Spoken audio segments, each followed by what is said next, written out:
Buenos días para todos. Bienvenidos a todos los que participan hoy del evento Vistas Latam Conversa, que abordará la temática Objetivos y evolución del gobierno corporativo en pequeñas y medianas empresas. Yo soy Marisol Henao, hago parte del staff de Vistas para Colombia. Para quizás los que no conocen el formato del evento, les cuento que contaremos con una exposición y luego podrán escribir sus preguntas en la opción de preguntas y respuestas y al finalizar el expositor la responderá. Les pido que utilicen solo este chat para reportar inconvenientes o consultas en general. A continuación les presento a nuestro expositor, invitado para el día de hoy. Él es Gonzalo Betancourt, ingeniero industrial, tiene un doctorado, es doctor en management, fue profesor 22 años en el INALDE, es experto en gobierno corporativo, empresa familiar y estrategia. Es una reconocida figura en la investigación, en la consultoría, en la docencia, en temas familiar en Latinoamérica. Actualmente es CEO y fundador de 2 compañías en Colombia, una dedicada a todo el tema de consultoría de empresa familiar y gobierno corporativo, que va desde México hasta Argentina. También es co-creador certificado por el INCONTEC.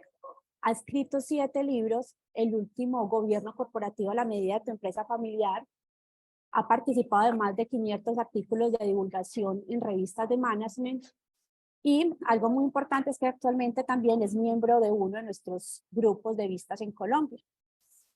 Con ustedes está Gonzalo. Gonzalo, bienvenido. Te cedo la palabra para que puedas comenzar este espacio. Gracias a todos, gracias Marisol por la presentación. Qué bueno estar con colegas de Vistas. La verdad para mí es un placer estar aquí. Gran parte de lo que vamos a ver el día de hoy, conversando con mis colegas, ha sido cómo transmitir y cómo iniciar el tema de gobierno corporativo en nuestras empresas. Algunos de mis colegas en Vistas me dicen que ellos ya no necesitan gobierno corporativo porque están en Vistas. Yo les digo que Vistas es un absoluto complemento para el tema de gobierno corporativo. Es para no estar en la soledad del directivo, que yo también hago parte de acá, pero yo tengo mi propia junta directiva o directorio, consejo de administración. Eso vamos a homologar todas esas palabras en junta directiva, si no les importa, porque tenemos diferentes lenguajes en toda Latinoamérica. Pero lo que vamos a tratar es precisamente de cómo y cuáles son esos objetivos y la evolución del gobierno corporativo que ha estado en todos estos años. Y si puedo también, por supuesto, en mi experiencia de haber participado en varios órganos de gobierno a lo largo de toda Latinoamérica, voy a hacer mención de ello para que ustedes también puedan hacer las preguntas que quieran, ¿no? Entonces, ¿qué vamos a ver hoy? Vamos a ver qué es gobierno corporativo, cuáles son las diferencias entre la ley, los códigos de buen gobierno y una buena gobernanza. No es lo mismo, ya lo miraremos por qué. ¿Qué ha cambiado en el modelo de gobierno corporativo a lo largo de todos estos años en el mundo? Y finalmente, ¿qué guías hay o certificaciones en gobierno corporativo y por qué está siendo tan importante este tema? Incluso para las pymes y las empresas familiares que hacen parte de ese grupo de pymes. Aquí vamos a hablar un poco sobre también empresas de familia, que es parte de mi especialidad. Y vamos a ver fallos del gobierno corporativo en Latinoamérica. Digamos que esas patologías que a veces tenemos en el gobierno corporativo, dado nuestra idiosincrasia, las vamos a validar también. Finalmente voy a darles una evolución del gobierno corporativo y una propuesta para crearlo, porque no es lo mismo una empresa mononegocio con propiedad concentrada en primera generación que una empresa en bolsa de valores con, digamos, propiedad dispersa y multinegocio. Es decir, es diferente el gobierno corporativo en cada caso. Y lo que uno tiene que saber es a qué está dispuesto y cuáles son las características en las que uno debe iniciar, porque la verdad esto no es blanco o negro, hay muchas formas de iniciar y ya gran parte de la banca latinoamericana está exigiendo el gobierno corporativo. Entonces, empecemos. ¿Qué es el gobierno corporativo?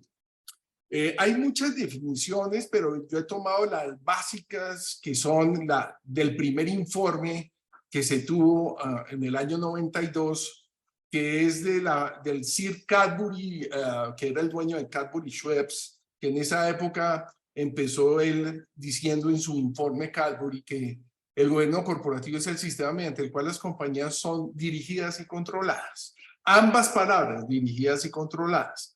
Después la OCDE en el año 2005, la Organización Económica para la Cooperación y el Desarrollo, donde muchos de nuestros países ya estamos vinculados, tomó la misma definición de él, solo que le agregó el sector público, es decir, el sistema por el cual las sociedades del sector público y del sector privado son dirigidas y controladas.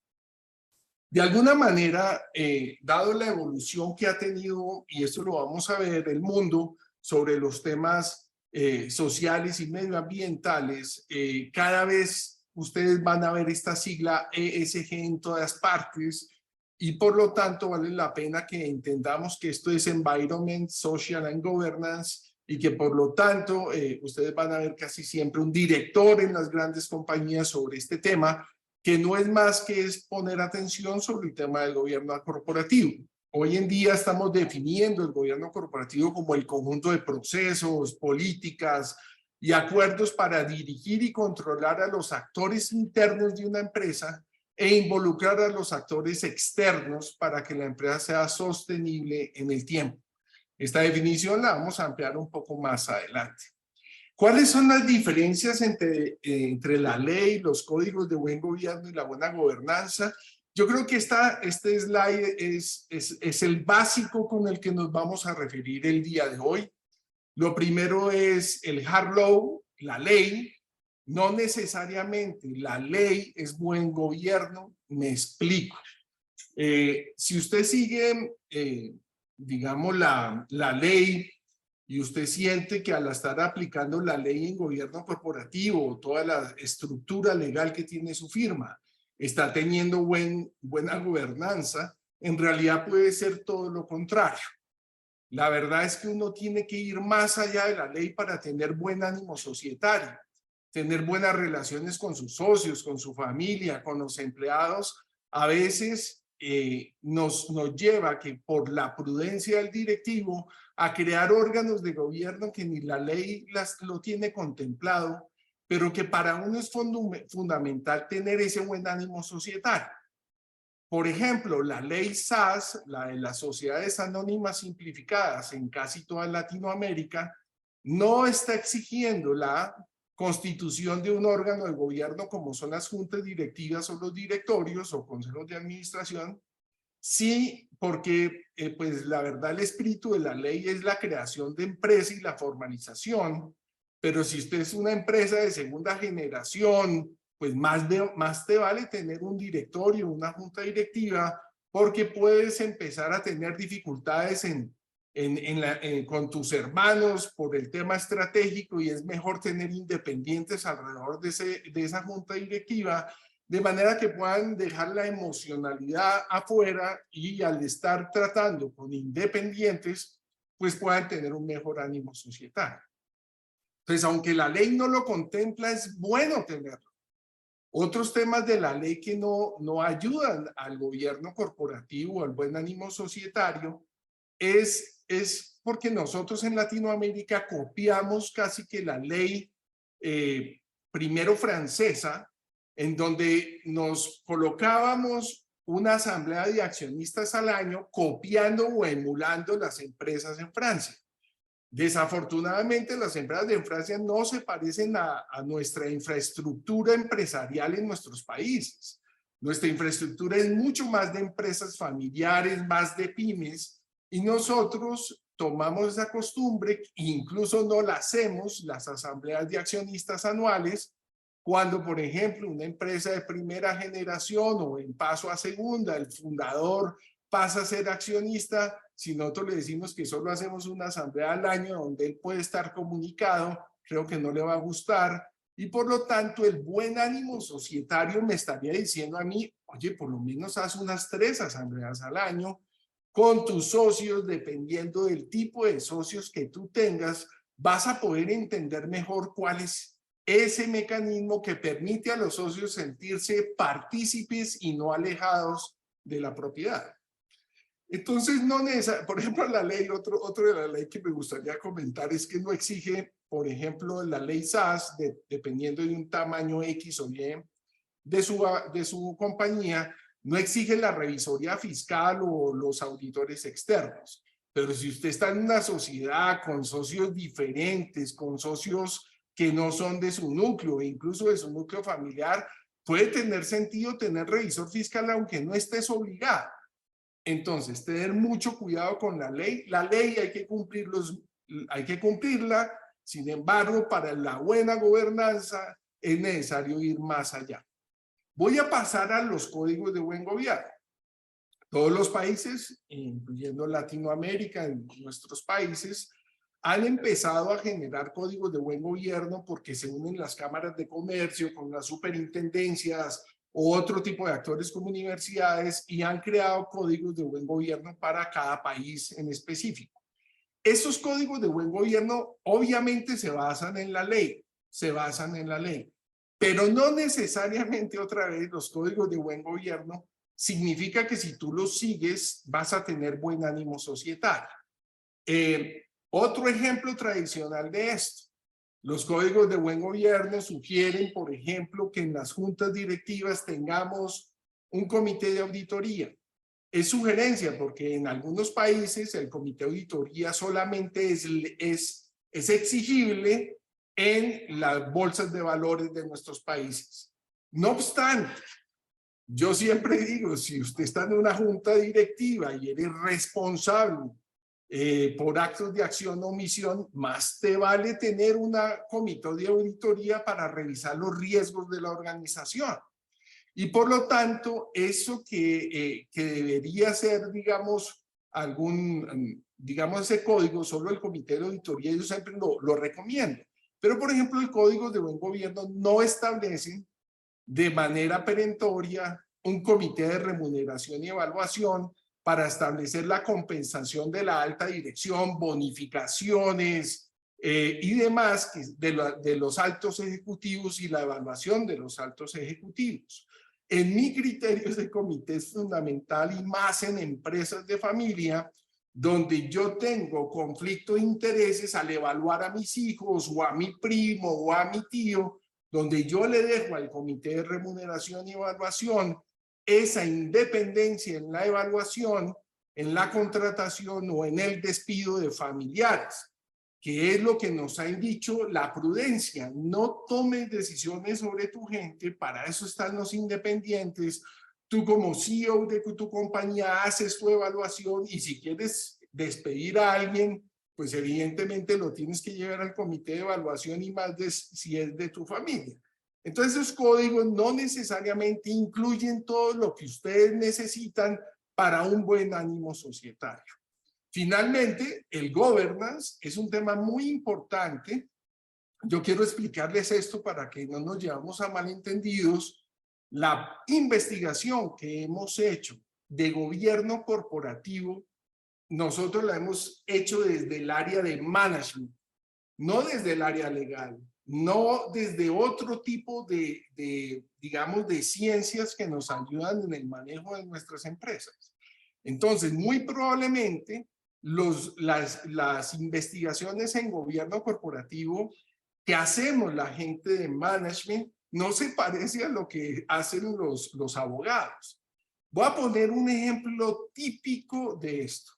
Hace algunos años, en una investigación que presentamos en ICGS, que es digamos, el gremio de los investigadores en gobierno corporativo, encontramos que las juntas directivas impares, o sea, pares, primero las juntas directivas pares con un número de miembros pares, tenían una correlación mayor en el buen ánimo societario que las juntas impares. De hecho, la mayoría de las investigaciones arrojan que en las juntas directivas no se vota, se llega a consensos. Y entonces usted va y le dice esto a un abogado y el abogado pone el grito porque siempre hay que tener un número impar para votación. En mi vida siendo presidente de juntas directivas en toda Latinoamérica, en varias juntas directivas, he permitido una votación de mi principal órgano de gobierno. Nunca dejo una votación. Siempre llegamos a consensos. Y ustedes dirán, pero hay veces que toca. Sí, hay veces que toca. Pero antes de que toque llegar a la votación, nosotros establecemos mecanismos en el gobierno corporativo como comités para estudiar un tema donde estén involucrados todos. Y ese manejo de colegaje, de llegar a consensos, es el mejor consejo en el buen ánimo societario. En las investigaciones esto les va a parecer muy extraño, pero evidentemente los consensos priman sobre las votaciones en Latinoamérica, no en otros países. Entonces, si ustedes ya al final de que hay una molestia y hay una situación difícil con algún miembro de junta, toca entrar a votar, entonces hay mecanismos para dirimir, ya sea por el mecanismo de ser una junta impar o mecanismos de otro estilo donde se busca dirimir con votos dobles o algún otro mecanismo dentro de sus estatutos, de manera de que prevalezca siempre el consenso. Entonces, en términos generales, yo lo que siempre le voy a decir a todos los empresarios, pymes, es, oye, dime qué tipo de accionistas son. ¿Qué tipo de accionistas tienes? ¿Tienes gente formada, capacitada? ¿Tienes viudos? ¿Tienes viudas? ¿Tienes gente no formada? ¿Tienes inversionistas? Dependiendo del tipo de socios que tengas, deberías empezar a constituir los órganos de gobierno de la propiedad. Por ejemplo, nosotros ya en Colombia estamos manejando el concepto de consejo de socios a partir de la asamblea de accionistas. Entonces, en la asamblea de accionistas se reúne una vez al año que nombra un consejo de socios para que trabaje todos los temas de la propiedad.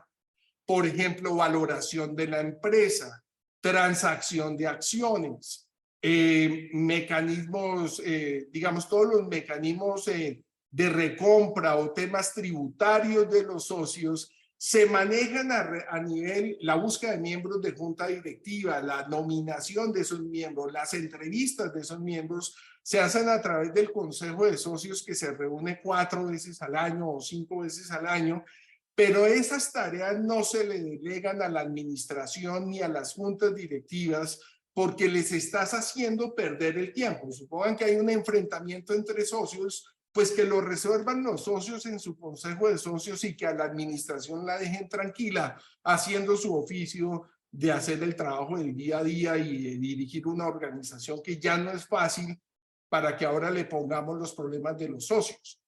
Ese modelo es el modelo alemán, es el modelo, en mi criterio, más robusto que existe, donde tú tienes una asamblea, un comité de supervisión, lo llaman los alemanes, yo lo estoy traduciendo a consejo de socios en Latinoamérica, y los socios nos sentamos a hacer nuestra tarea como accionistas y no delegarla en la junta directiva.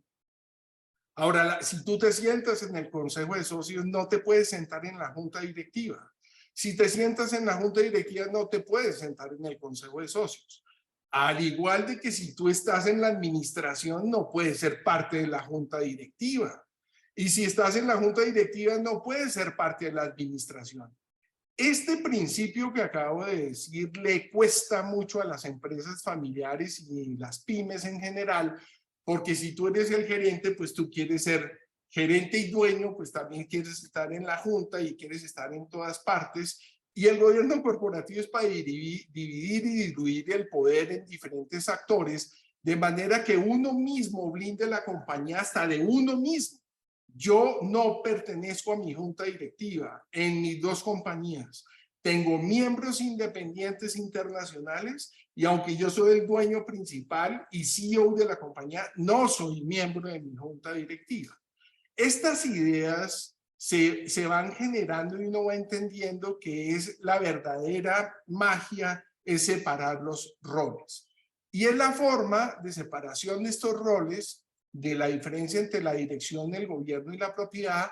El gobierno a través de la junta directiva y uno entender cuáles son el equilibrio existente entre la propiedad y la junta directiva, es lo mismo entre dos relaciones. ¿Qué me das tu propietario a mí como miembro de junta y yo qué te debo a dar a ti para que haya una relación de equilibrio? Si nosotros no dejamos este trípode bien hecho, va a empezar a fallar el gobierno corporativo, como lo vamos a ver más adelante. Entonces, ¿qué me debe dar el propietario a mí como miembro de junta? Me debe decir cuál es el propósito de haber creado esta empresa.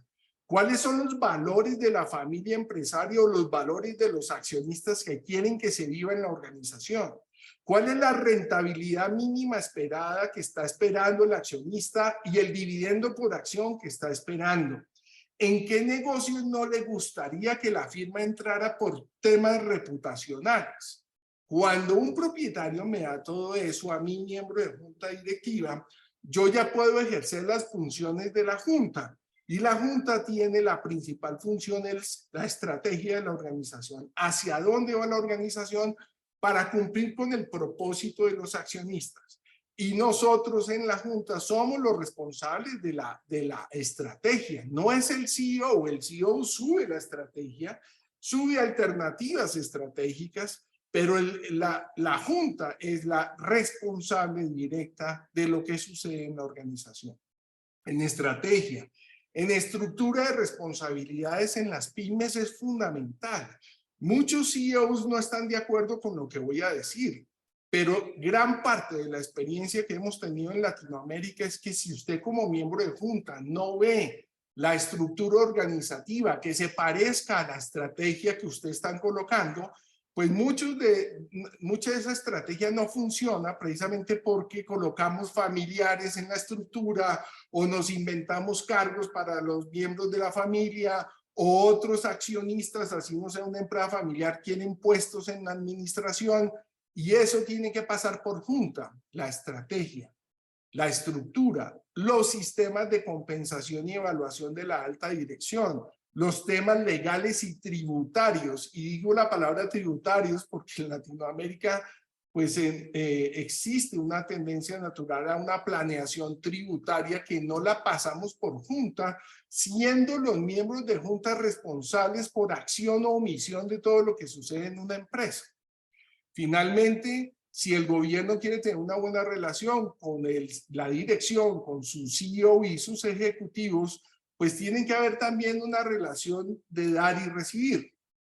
¿Qué me tiene que dar el ejecutivo principal, el CEO? Pues me tiene que dar unas posibilidades estratégicas, un análisis sectorial, en dónde deberíamos estar, que se mojen, y evidentemente lo que me tiene que dar es la implementación de esa estrategia. El gobierno, los miembros de junta le tenemos que dar relaciones públicas para abrir puertas, le tenemos que dar ideas, le tenemos que dar ese seguimiento también a la estrategia, es parte de nuestro rol como miembros de junta. Si esa relación no existe, pues va a haber un desequilibrio. Finalmente, la relación entre la propiedad y la dirección también es muy importante, porque muchos de nosotros como propietarios no respetamos a los directivos y nos metemos y les damos órdenes desde la propiedad sin pasar por el gobierno, lo cual estamos haciendo muchas veces coadministración, tanto los propietarios como miembros de juntas nos metemos en la dirección, dando órdenes a los ejecutivos y dañando el gobierno corporativo. La propiedad, lo que le tiene que dar al ejecutivo principal es reinversión, una reinversión adecuada, no sacarle todo el dinero, es establecer una política de dividendos claras que le permite tener una estabilidad financiera a la firma. El nivel de endeudamiento óptimo como propietario yo se lo tengo que dar, porque muchas veces nosotros avalamos nuestras empresas con las deudas de la compañía, las avalamos los propietarios, por lo tanto el límite lo tengo que colocar yo como propietario cuando yo firmo ese aval. Si el aval no lo firmo yo y lo firma solo la empresa, esa tarea del endeudamiento pasa a la junta directiva. Mientras que yo lo avale con mi propio patrimonio, esos son temas que yo tengo que darle tanto al gobierno como a la dirección, el límite de endeudamiento. Entonces, ¿qué me tiene que dar la dirección a mí? Pues mucha información. La información de balances, estados de resultados, una intranet para accionistas que me permita estar mirando cómo va la organización. Es importantísimo tener, digamos, ese equilibrio. Ahora bien, yo solo estoy hablando por ahora de estos tres actores del gobierno corporativo que son los internos. Sin embargo, pues hay más actores como los voy a demostrar más adelante. En nuestras investigaciones en toda Latinoamérica hemos encontrado los diferentes estilos de dirección que están siendo más valorados y que permite un mejor ánimo societario. Lo primero es que a nivel de la propiedad, el órgano de gobierno es la Asamblea General de Accionistas. Y el estilo de adecuado y que es aceptado es la democracia. En el sentido que si yo tengo más acciones, pues yo tengo más derechos en la organización que el que tiene menos acciones. Eso está absolutamente validado.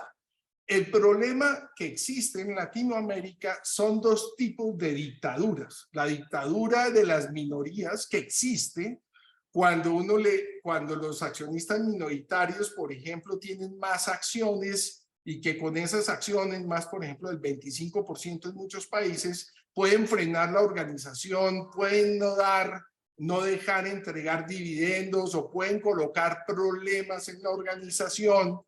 Y existe ese ánimo de frenar la empresa, eso se llama una dictadura de una minoría, o la dictadura más clara, que es la de las mayorías que hacen lo que quieren, y más en las empresas de familia que estamos, digamos que la familia fundadora suele ser o suele tomar, digamos, mayores tareas de las que debía hacer o mayores responsabilidades de las que debería hacer, y se convierte en un autoritarismo que es muy peligroso en las empresas. Eso es una patología que toca eliminar con el gobierno corporativo. A nivel de gobierno, está el directorio o juntas directivas y sus comités. El estilo adecuado en Latinoamérica es el consenso. Sin embargo, la patología incluso es la votación o la indecisión. La votación divide el cerebro. Es como si tuviera 5 miembros de junta directiva, 3 a favor, 2 en contra. Esos 2 que están en contra siempre estarán diciendo que no nos debimos haber metido en ese nuevo negocio, y cuando los negocios no salen bien, pues tienen una cantidad de justificaciones y se vuelve pues el cerebro en una pelea continua que debería uno tratar de evitar. Entonces, por lo tanto, insisto, hay otros mecanismos con los cuales pueden dirimir ustedes estos temas y no necesariamente el número impar. El número impar, insisto, puede ser un mecanismo, pero ya como el mecanismo final para que la organización no se estanque. En la dirección, esto es muy importante lo que vamos a ver ahora, en la dirección lo que prima son los comités gerenciales. El CEO tiene su comité de presidencia. Sin embargo, últimamente en las universidades de administración de empresas, de ingeniería industrial, les están enseñando o no les están enseñando cuál es el estilo de dirección de un ejecutivo. Últimamente están aprendiendo que todo se hace por votación, como si el ejecutivo principal no tuviera una responsabilidad. El ejecutivo principal escucha a sus ejecutivos, trata de cambiar si tiene que cambiar su decisión, porque se está dejando convencer de otros que es lo mejor para la empresa, pero la decisión es del director general. No puede ser una dirección democrática, es colegiada, se llama colegiado en el acto de que yo escucho a otros, pero yo tomo una decisión como director general o como director administrativo o como director comercial. La patología es la democracia, ahí no se usa la democracia ni el autoritarismo. Ambas patologías están siendo muy revalidadas hoy en día. A nivel de la operación, los empleados, el estilo adecuado que está surgiendo en toda Latinoamérica es el participativo. Sin embargo, las patologías son la sumisión o la desobediencia por parte de los empleados. Finalmente, todo el tema de los stakeholders que ya vamos a mirar, digamos ahí todos estamos desde la alta dirección, las juntas directivas, El estilo adecuado es ser consciente de que existen esos stakeholders y que deberíamos dar una política para cada uno de ellos. Política de tratamiento del proveedor, sin sacarle los intestinos y pagarle a 200 o 300 días, como sucede en muchas partes, o la política del medio ambiente, de cómo vamos a hacer ese tratamiento de la huella de carbono, que nosotros tenemos que dejar menos huella de carbono. Y la diferencia es que estamos viendo unas patologías como la ingenuidad, que primero es el medio ambiente, como que se muere primero uno, no como en el avión que uno tiene que poner la máscara de oxígeno y después sí ayudar a los demás. Estoy viendo compañías de gente joven que primero está de todos los demás stakeholders antes de la empresa y de ganar dinero, lo cual hace morir muchas pequeñas empresas por eso. Y la inconsciencia, que se ve mucho en grandes empresas y medianas, es cuando ya no tenemos en cuenta sino solamente la maximización del beneficio de los accionistas. ¿Qué ha cambiado en el gobierno corporativo? Pues yo no les voy a contar todo esto, ustedes ya están muy validados con todos estos temas, de todos los escándalos que han existido, del año 2001 hasta el 2015, cada día hay más. Este año vivimos en Estados Unidos otra vez problemas del gobierno corporativo con la quiebra de estos bancos, y en Suiza también los vivimos. Entonces, esto es del día a día. Lo que pasa es que hoy se ve más, hoy se evalúa más, y entonces por eso estamos viendo más casos, pero esto no significa que antes no existieran, no existían, y existían mucho más graves que ahora, pero ahora estamos poniendo más atención en estos temas. El otro tema es que estamos pasando un cambio fundamental de mentalidad, de no destruir valor a crear valor, ¿no? De no destruir valor a crear valor. Entonces, en el tema del gobierno corporativo estaba, como decíamos, cumplir la ley. Mucha gente se sentía feliz con cumplir la ley. No, no es suficiente. Tienes que cumplir con estándares éticos, pero todavía no es suficiente, pues que no es que es creando valor con este tema. Hay que pasar a mitigar los riesgos de la organización, y puede que todavía no estés creando valor hasta empezar a ganar confianza de los mercados y mejorar la competitividad. En realidad este es el objetivo final, ¿no? Que en las juntas podamos digamos, crecer y generar ese valor por estar sentados allí, y pues incluir a todos los stakeholders. ¿Qué es lo que al final está pasando? Si ustedes ven, estamos pasando como de un cambio generacional, de una palabra que es común en la legislación, que es del shareholder. Si ustedes van a la filosofía norteamericana, el miembro de junta directiva se debe al accionista y su función es la maximización del beneficio. Pero por el otro lado, el mundo nos está pidiendo ser más sociales y estamos empezando a ver todo el tema de los stakeholders. Casi nadie está atento a esto en las juntas directivas. Todavía tenemos la visión de la maximización del beneficio del accionista. Algunas empresas ya lo empiezan a hacer, ya les contaré cómo es que se pasa a hacer este tema, pero ya pasamos de ese trípode que acabo de mostrar, de la propiedad del gobierno y la dirección, a la propiedad del gobierno, la operación con los empleados, la dirección, el medio ambiente, el Estado, los clientes, los proveedores, y así todo necesita una relación de equilibrio de dar y recibir, y por lo tanto en la junta tenemos que tener esas políticas para cada uno de estos actores. Hoy en día se habla de la planeación estratégica a partir de los stakeholders, de manera que las juntas puedan tener los mecanismos de medición de todos estos actores.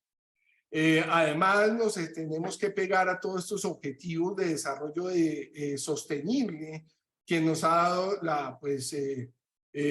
digamos, el mundo. Estamos hoy en este nuevo tema donde cada una de las empresas debe tomar algunos de estos objetivos de desarrollo sostenible, no todos, solo tomar unos cuantos, de manera que podamos aportar al cambio de nuestro mundo. Ahí están los 17. En nuestra empresa tenemos uno, que es el tema de la educación, tenemos el tema del fin de la pobreza, y solo tomamos 2 de ellos, y punto. Los demás es lo que cada junta directiva debe hacer, empezar a trabajar en estos indicadores y que todo el mundo trabajemos juntos. Ahora, ¿cuál es la gran dificultad? La gran dificultad es la regulación. La mayoría de la doctrina corporativa en los países latinoamericanos nos estamos basando ahora en la doctrina norteamericana. ¿Eso qué significa? Significa que si usted es un miembro de junta directiva y empieza a utilizar recursos de la empresa para un objetivo social que no sea la maximización del beneficio del accionista, el accionista puede demandar a la junta directiva porque usted no está cumpliendo con el objetivo para el cual fue encomendado.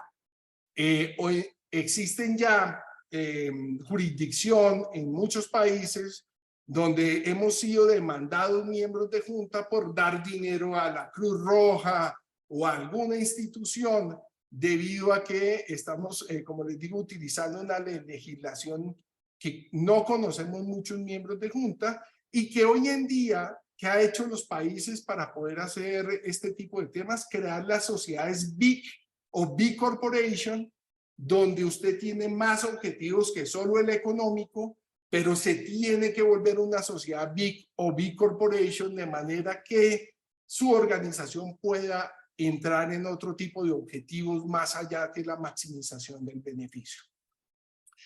Algunas guías que les voy a dejar. La primera es que hay una guía a nivel mundial, una norma, una guía ISO FDIS 37000, que ya empieza a colocar los lineamientos del gobierno corporativo a nivel mundial.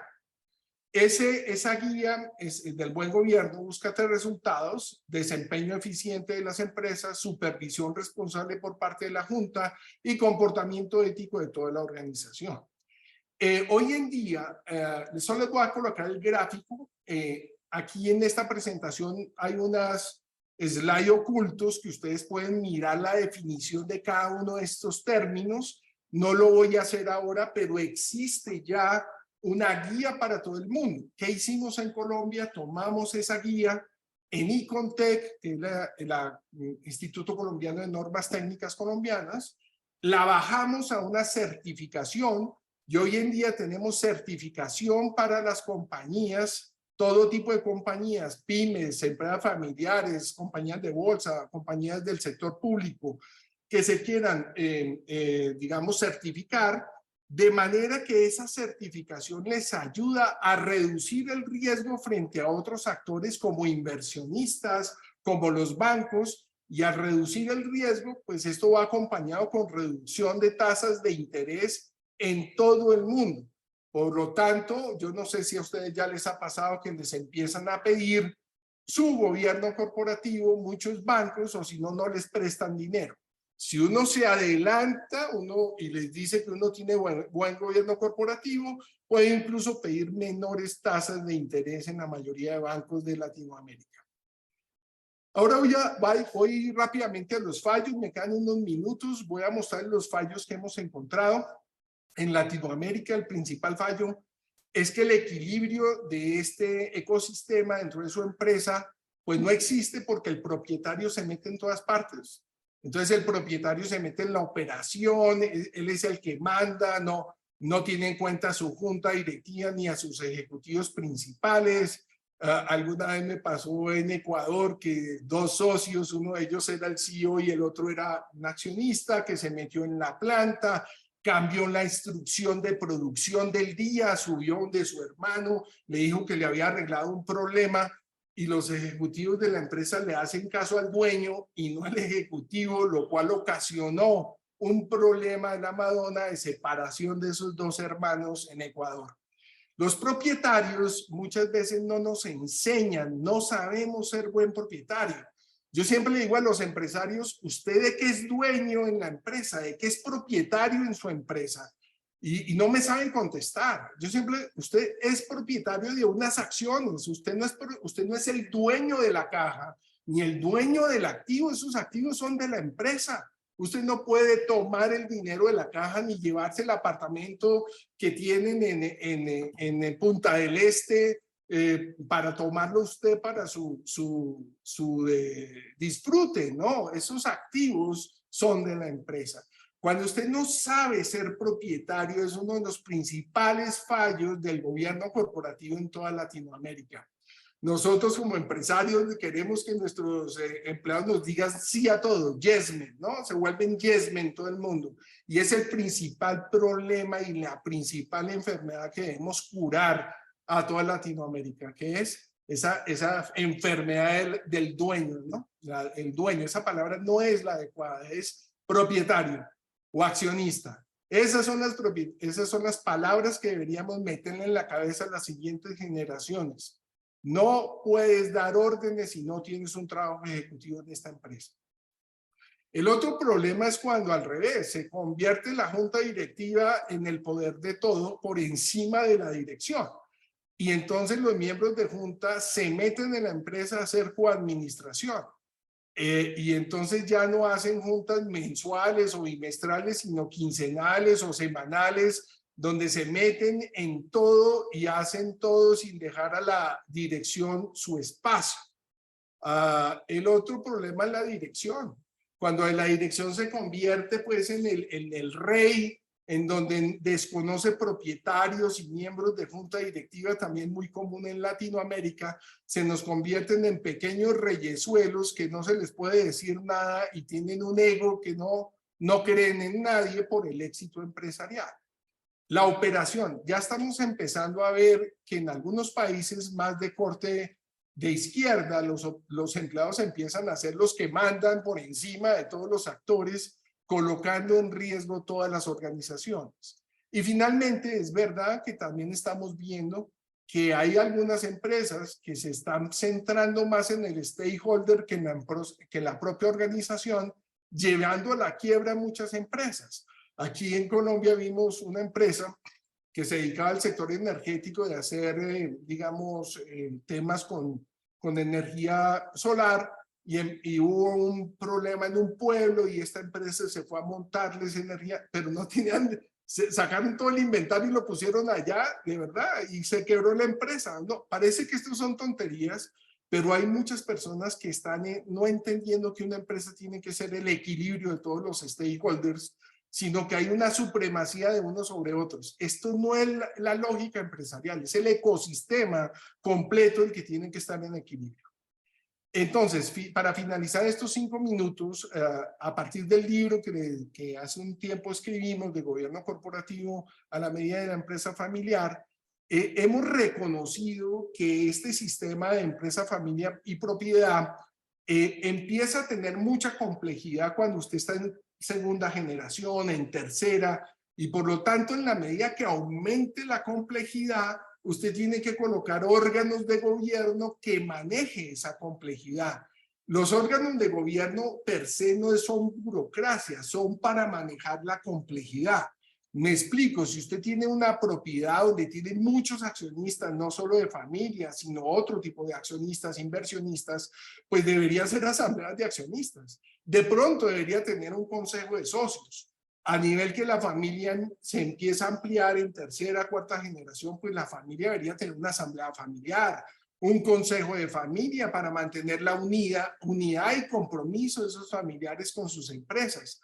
A medida que las empresas crecen de mononegocio a multinegocio, multiproducto, multilatinas, deberías tener diferentes estructuras de gobierno o una junta directiva de la holding con consejos de directivos en las unidades de negocio, donde pueda manejar uno la complejidad. Entonces, por lo tanto, la burocracia no es cuando uno vea esa estructura significa burocracia, precisamente es para manejar la complejidad de esos sistemas que creamos este tipo de estructuras. Entonces, permítanme, ya voy a contarles cómo viene evolucionando. Una empresa familiar, mononegocio, concentración en pocos accionistas de la propiedad en primera generación, tal vez lo único que necesita es un consejo de familia y un consejo asesor. Yo no arrancaría por una junta directiva porque los fundadores no están listos para eso. Están listos para escuchar consejos de quién, de otros empresarios más exitosos que ellos. No del revisor fiscal, no de su abogado laboralista o tributarista invite a un empresario de altísimo nivel, 10 veces más rico que usted, porque lo va a escuchar y su familia lo va a escuchar. Si usted le empieza a enseñar ese consejo de asesor a sus hijos, a la siguiente generación, es más fácil para ellos empezar a incorporar al gobierno corporativo. Entonces, en esta segunda fase, ya la propiedad se empieza a separar, están en segunda generación y están negocios, multinegocios relacionados, ya empieza a ser necesario que órganos de gobierno como junta directiva formal con sus comités, asamblea de accionistas formal, con un consejo de socios, con un consejo de familia y una asamblea familiar. Y ya en tercera generación, con una propiedad dispersa, incluso con inversionistas, multilatina, multinegocio y negocios no relacionados, necesitamos todo tipo de órganos de gobierno, porque tenemos el sitio de más alta complejidad. Ahora bien, esta es la evolución natural. Eso no significa que no haya otro tipo de evoluciones. Y en esas evoluciones hay que colocar los órganos de gobierno adecuados para ellos.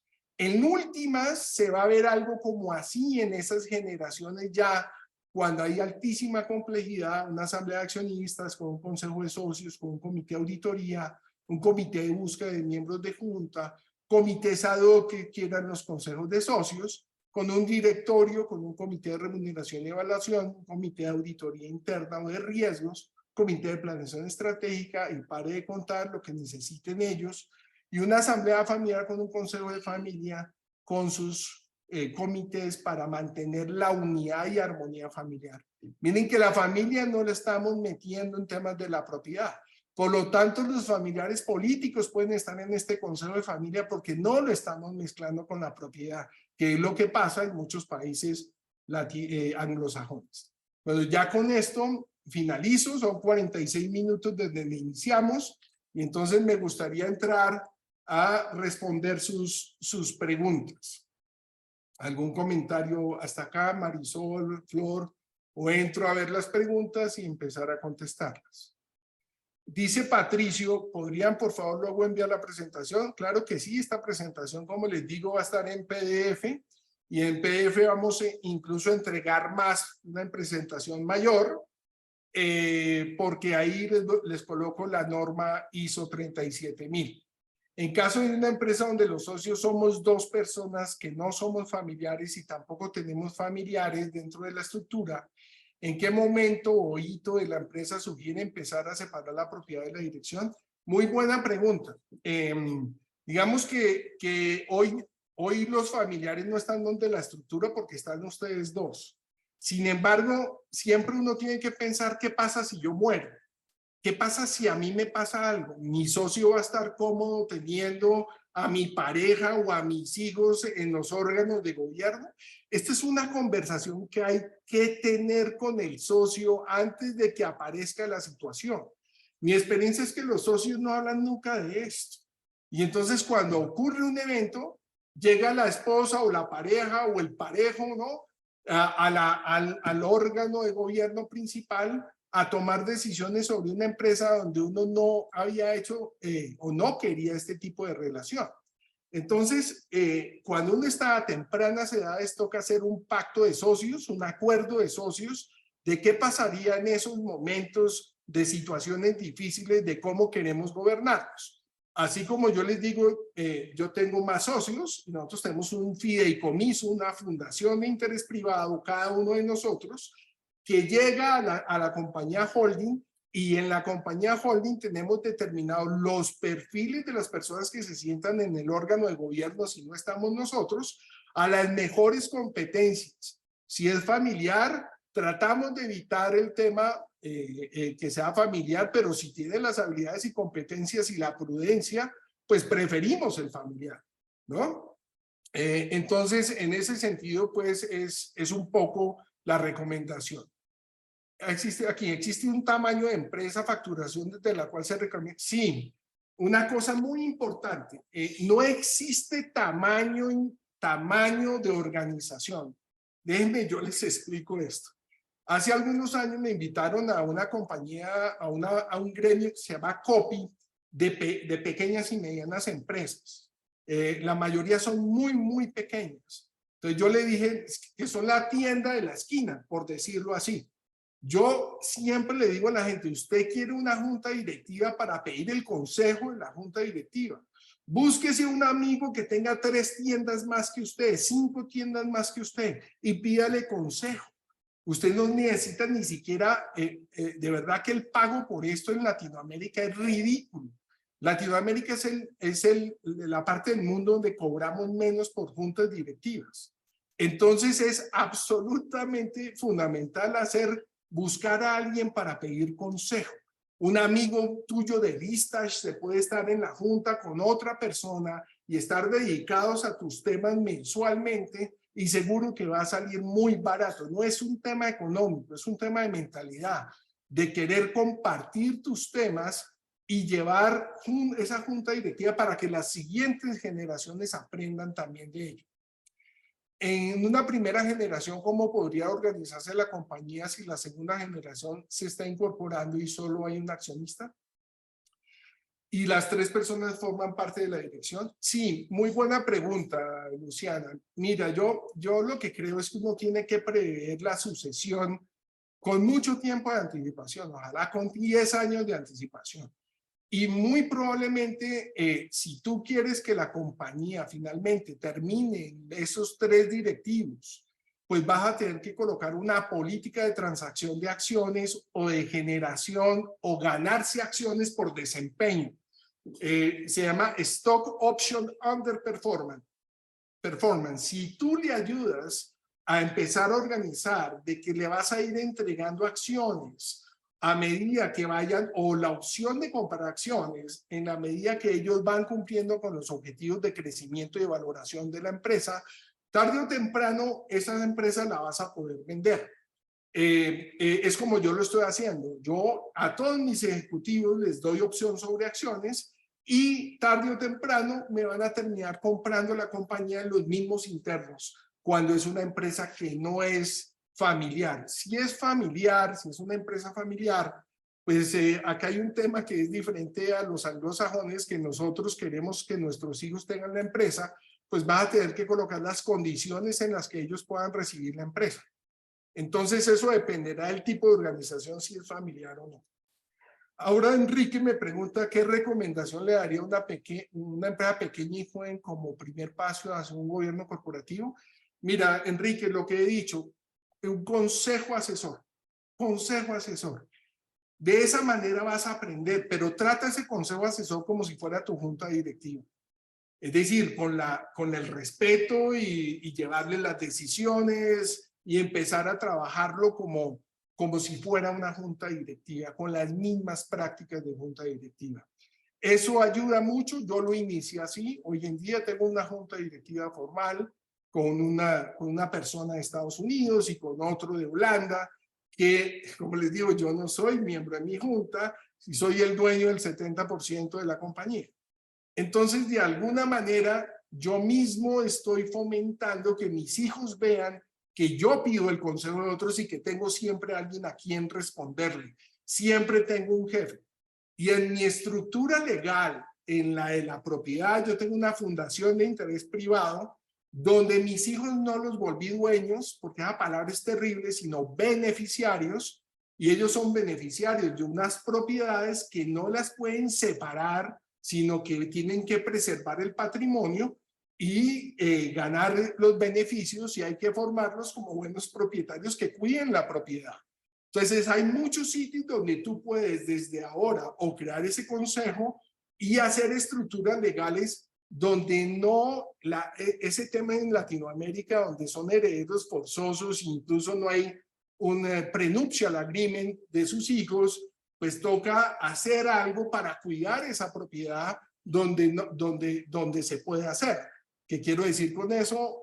Yo no recomiendo mucho las capitulaciones matrimoniales, sino las sociedades internacionales como fundaciones o trusts que me permiten evitar o blindar la propiedad de este tipo de situaciones, incluso en países donde la izquierda está muy fuerte, también nos podemos blindar con esas estructuras legales internacionales. No sé, ya no veo más preguntas por acá. No sé si ya Marisol, son las 9:56, quedan 4 minutos todavía por si acaso alguien quiere preguntar algo más. Ya no hay más preguntas, Gonzalo, entonces damos finalizado el espacio. Les agradecemos a todos su participación. Gonzalo, muchas gracias por tu presentación. Al cierre de las sesiones aparecerá a cada uno una muy buena encuesta. Les agradecemos por favor que la puedan completar para de esa manera poder continuar agregando valor a nuestros eventos. Muchas gracias a todos, un feliz resto de día y nos reencontraremos en el próximo evento junto a toda nuestra comunidad Vistas. Un abrazo. Chao, chao. Abrazo, gracias, hasta luego.